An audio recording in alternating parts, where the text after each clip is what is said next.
السلام عليكم مشاهدينا الكرام، مرحبا بكم في قناتكم قناة مطبخ الأسرة المغربية.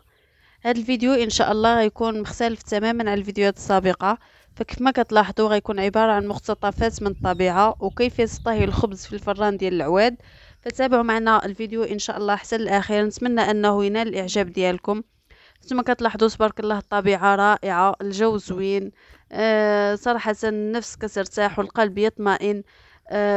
كنشكر الله سبحانه وتعالى على هذا الخير وعلى هذه النعمة اللي نعم علينا بها الله سبحانه وتعالى. فسبحان الله، يعني واحد 8 سنين او 9 سنين ما بقيناش شفنا هاد الخيرات. تبارك الله. الطبيعة زوينة، الربيع موجود، الزرع، يعني النبات ديال الزرع يعني مزيان. فانتما كتلاحظوا يعني كل شيء، كل من على الارض يعني محتاج لهاد النعمه ومحتاج لهاد الماء ولهاد الخير. فانتما كتلاحظوا حتى من الطيور، يعني الحجل كياكل تبارك الله الزرع. فانتما كتشوفوا يعني كياكل النبات ديال الزرع والخبيزه. فهذا الطير ديال الطاووس حتى هو. فسبحان الله، يعني راه كل اي حاجه على الارض راه محتاجه الماء ومحتاجه لهذا الخير ديال الله سبحانه وتعالى. بالنسبه للخبز فكتحمي الفران ديال العواد. الفران اللي كيكون بانينو يعني بالوحل اولا بالغيس. آه، كيحميوه بالعواد اولا كيسخنوه بالعواد. في المصطلح اللي وارد هنا هو كنحميو الفران بالعواد. يعني كتبقى كتدخل هكا العواد، يعني العواد، التبن، الخشب، يعني اي حاجه قابله للاحتراق راه كتدخل لهاد الفران هكا. فانا سخناتو بالعواد، وبطبيعه الحال كدير شويه تبن حتى كتشد العافيه في العواد، عاد تبقى تضيف غير العود. هنا دارت العواد ديال الزيتون هما باش كتحمي الفران.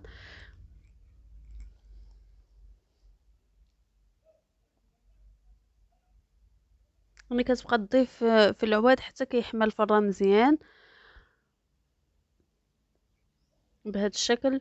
و وملي كتبغي ترمي الخبز، يعني حتى كتأكد بأن راه العواد كلهم هباو، يعني كلهم ولاو عبارة على جمر، ما بقاتش شاده فيهم العافية. عاد كترمي الخبز ديالها، لأن لا رمات الخبز وهكا بقى العافية شادة في العواد.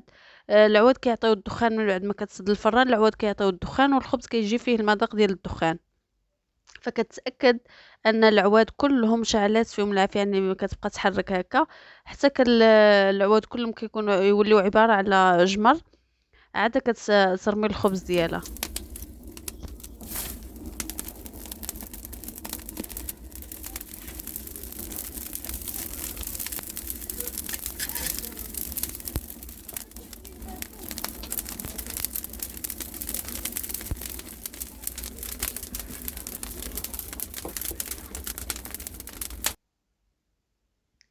فهنا من بعد ما صافي الفران سخن وحمى مزيان، كترمي الخبز هكا فوق صفيحه ديال الحديد اللي كتكون ثقيله، لان الا دارت هنا لاطه يعني اللاطه كتكون خفيفه، الخبز غير يتحمر من التحت او يتحرق من التحت وكيبقى من الفوق.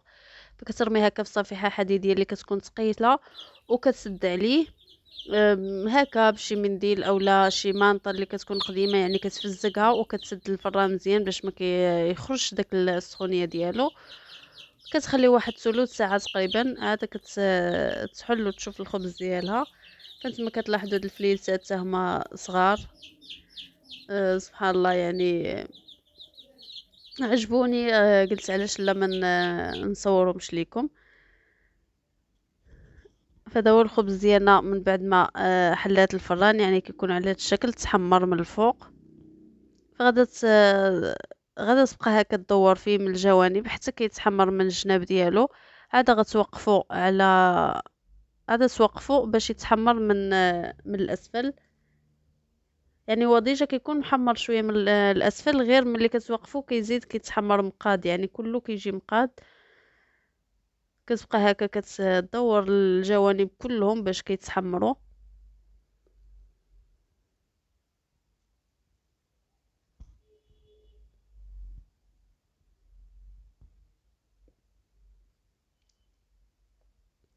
بعد ما تحمروا الجوانب ديال الخبز هانتوما كتلاحظوا بدات كتوقف فيه باش كيتحمر من الاسفل. فهنا الا كان الفران يعني كان الفران سخن مزيان خدا حقه في السخونيه ما كتحتاجش انها كتبقى تدورو اولا كتبقى توقف يعني كتدخل الخبز. هنا الا كان الفران سخون مزيان كتدخل الخبز ثلث ساعه حتى نصف ساعه كتحل يعني كتلقى الخبز ديالها مقاد في الطياب. هنا الفران كان شويه خاصو شويه ديال السخونيه هادشي علاش ما تحمرش من الاسفل. كتبقى هكا توقفو يعني ما كتضيف لا عواد لا والو كتكتفي غير بالحراره ديال الفران هي باش يتحمر ليها الخبز.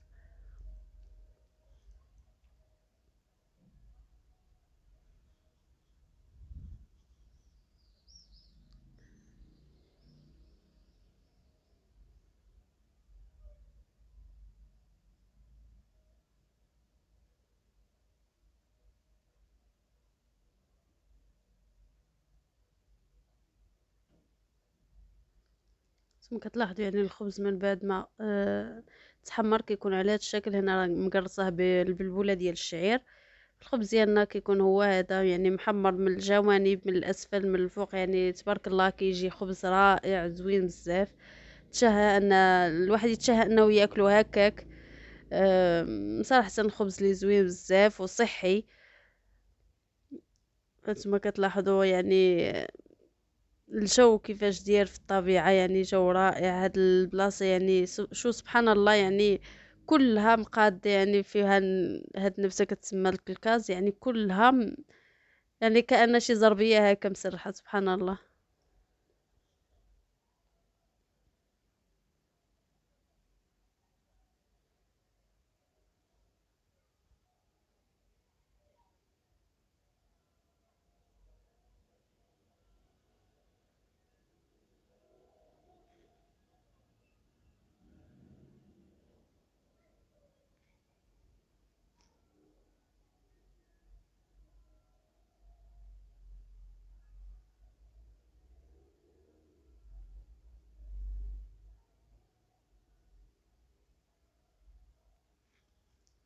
تبارك الله هادي راها النبتة ديال العدس ملي كيتزرع وكينوض يعني كيكون على هاد الشكل. شو سبحان الله كيفاش خضر وزوين.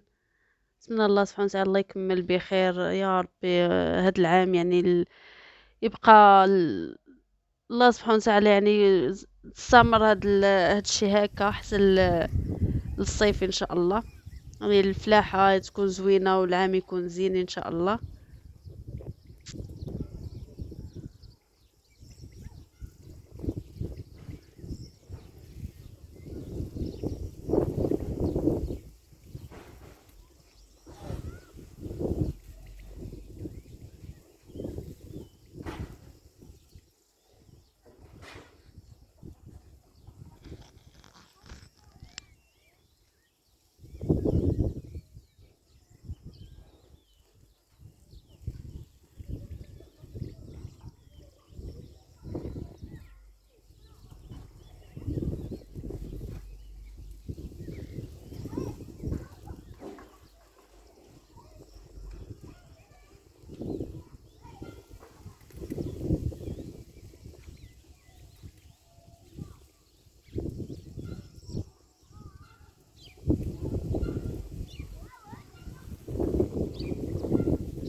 وهذا ان شاء الله هو غدانا يعني الغدا ديالنا في الطبيعة يعني في وسط الخبيزة ووسط من الربيع.